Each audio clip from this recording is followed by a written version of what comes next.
Bago po tayo tumungo sa ating katanungan, ngayong araw po ng Wednesday, dito po muna tayo sa ating Food for the Soul and Food for the Spirit. Ang aking pong ibabahagi sa inyo ngayong araw ay tungkol po sa isang puting panyo. Isang araw, nagdesisyon po ang isang binata na iwan ang kanyang mga magulang na umalis na sa kanilang bahay. Naiinis po kasi ang binata dahil lagi siyang pinagagalitan at pinagsasabihan ng kanyang mga magulang. Hindi niya makasundo ang kanyang mga magulang kaya mas pinili niyang humiwalay na lang. Wala naman pong nagawa ang mga magulang ng binata kundi pumayag sa gusto ng kanilang anak kasi mapilit itong kanilang anak hindi nila mapigilan. Tuwang-tuwa naman po ang binata nang makalipat na siya.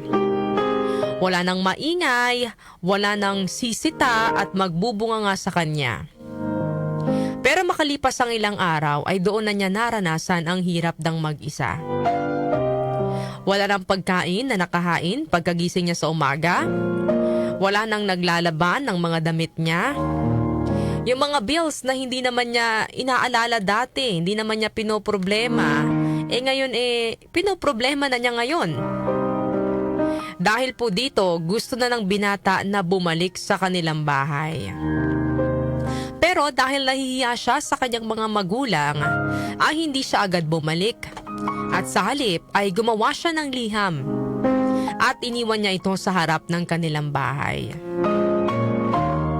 Nakalagay sa liham na nais na niyang umuwi. At upang malaman niya kung tatanggapin pa ba siya ng kanyang mga magulang, ay hiniling niyang magsabit ang mga ito ng puting panyo sa sampayan nila sa kanilang bakuran. Kinaumagahan, nagtungo po ang binata sa kanilang bahay. Sinilip niya muna sa malayo ang sampayan sa kanilang bakuran upang tingnan kung may sinabit bang puting panyo ang kanyang mga magulang. Pero sa halip na puting panyo, puting punda ang nakita niyang nakasabit sa sampayan. Kinaumagahan, bumalik muli ang lalaki sa kanyang mga magulang upang tingnan kung may nakasabit ng puting panyo. Pero wala pa rin. Sa halip ay puting t-shirt naman ang nakita niyang nakasabit. Sa sumunod na araw ay bumalik muli ang binata. Ito, talagang umaasa na siya na puting panyo ang kanyang makikita. Pero puting kumot naman ang nakasabit sa sampayan.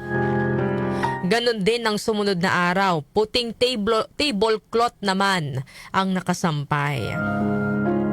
Hanggang sa nainis na yung binata, sabi niya, kung sa pagbalik niya bukas ay wala pa ring nakasampay na puting panyo, ay hindi na siya babalik sa kanyang mga magulang.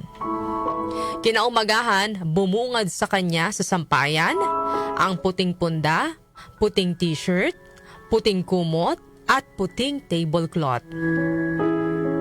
Doon lang na-realize ng binata na more than welcome siyang bumalik sa kanilang tahanan. Panyo lang ang kanyang hiniling, pero mas malaki ang isinampay ng kanyang mga magulang na tanda ng kanilang labis na pagmamahal sa kanilang anak. Ano po ang aral na mapupulot po natin sa ating kwento ngayong araw po ng Wednesday? Madalas sa ating kabataan, ang disiplina po ay napagkakamala nating paghihigpit, Ang pangaral ay iniisip nating paninira sa ating kalayaan. Kaya't sa bugso ng damdamin, pinipili nating lumayo. Akala natin ay mas gagaan ang buhay kapag wala na ang mga boses na paulit-ulit na nagpapaalala at nagbabantay sa atin. Ngunit po sa ating paglayo, doon po natin mararamdaman ang bigat ng responsibilidad. Doon natin unti-unting mauunawaan na ang lahat ng ginagawa ng ating mga magulang, ang paninita, ang pagpapaalala, ay pawang dahil lang po sa kanilang pag-ibig at pag-aalala po sa atin. Sa ating kwento, ang simpleng panyo na hinihingi po ng anak ay sinuklian ng mas malalaking puting bagay, diba? Punda, t-shirt, kumot, tablecloth. Napatunay po na ang pagtanggap ng magulang ay hindi limitado sa hinihingi ng anak kundi higit pa roon. Maaaring magkulang po tayo sa pag-intindi, maaaring magkamali tayo ng desisyon, ngunit ang tunay na pagmamahal ay hindi nawawala, lalo na po sa puso ng ating mga magulang. Ito ang uri ng pag-ibig na hindi humihingi ng kondisyon, kundi laging handang tumanggap, magpatawad at magsimulang muli. Sabi nga po sa 2 Samuel chapter 14 verse 14, But God does not take away life. Instead, He devises ways so that a vanished person may not remain banished from Him.